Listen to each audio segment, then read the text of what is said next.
Ravi Prakash Siliconandhra hospital Kuchipudi super speciality వైద్య సేవలు పూర్తిగా ఉచితం. ఈ రోజు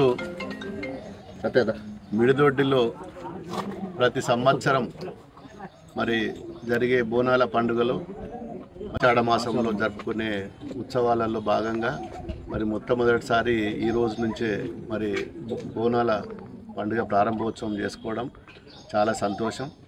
మరి గ్రామంలో ఉన్న అందరూ కూడా మహిళలు మరి పెద్దలందరూ కూడా ఈరోజు పాల్గొన్న వారందరికీ కూడా మహంకాళి అమ్మవారి కృప ఉండాలని చెప్పి భగవంతుని మరి వారి ఆశీస్సులు ఉండాలని చెప్పి అమ్మవారిని కోరుకుంటూ మరి భవిష్యత్తులో కూడా ఈ ప్రాంతం మంచి అభివృద్ధి కావాలి, మంచి వర్షాలు పడాలి.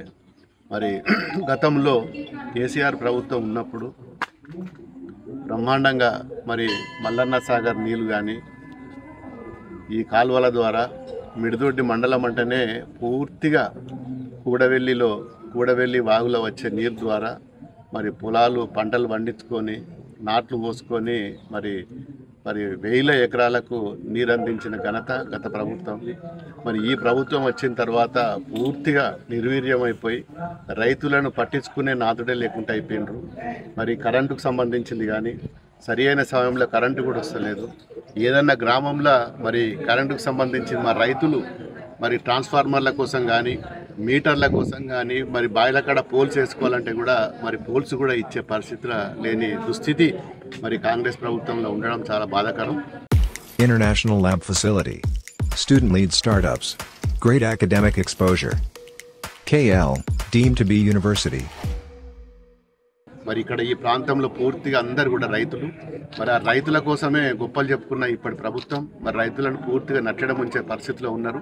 మరి నిజంగా కూడా రైతులు భయాందోళనలు ఉన్నారు. ఎక్కడ పోయినా గ్రామంలలో పోతే కూడా పారిశుద్ధ్య కార్మికులకు జీతాలు లేక మరి ఎక్కడ చెత్త అక్కడనే ఉన్నది. మరి త్వరలో మరి దీని మీద పెద్ద ఎత్తున మరి మా పార్టీ బీఆర్ఎస్ పార్టీ మరి ఉద్యమం చేసే దిశలో మరి మేము కూడా ఆలోచిస్తున్నాం. మరి రైతుల కోసం మరి అప్పటి ముఖ్యమంత్రి కేసీఆర్ గారు మరి ఇక్కడ మల్లన్న సాగర్ కానీ కొండపోచమ్మ కానీ రంగనాయక్ సార్ కానీ ఇవన్నీ కూడా మా జిల్లాలో రావడం మా జిల్లా వాసులకు అందరికీ కూడా ఎక్కడ కష్టం ఉండద్దు. మరి ఇన్ని సంవత్సరాలు తెలంగాణ తెచ్చుకుంటే మరి రైతుల కోసం మరి రైతుల నడ్డి విరిగే విధంగా ఈరోజు కొత్త ఆలోచనలతోటి మరి ప్రభుత్వం ముందుకు పోతుంది.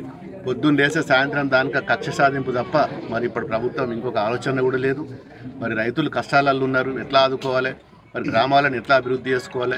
ఇప్పుడు వర్షాకాలం వస్తుంది, మరి పారిశుద్ధ్య కార్మికులు మరి అన్ని గ్రామాల్లో కూడా మరి ఎక్కడ చెత్త అక్కడనే ఉంటుంది. పారిశుద్ధ్య కార్మికులకు కూడా జీతాలు లేక నానా అవస్థలు పడుతున్నారు. గ్రామ పంచాయతీలో చేసిన సర్పంచ్లే మరి అప్పటి సర్పంచ్లే కూడా ఇప్పటి వరకు ఇంకా పేమెంట్స్ కూడా రాలేదు. మరి వాళ్ళు కూడా చాలా బాధలు ఉన్నారు. మరి ఇవన్నీ కూడా గమనించి మరి త్వరలోనే మరి ప్రభుత్వం ఏదైనా నిర్ణయం తీసుకోకపోతే ఖచ్చితంగా మరిన్ని వీడియోస్ కోసం ఛానల్ ని సబ్స్క్రైబ్ చేయండి. లేటెస్ట్ అప్డేట్స్ కోసం వాట్సాప్ ఛానల్ ని ఫాలో చేయండి. అండ్ లింక్ డిస్క్రిప్షన్ లో ఉంది.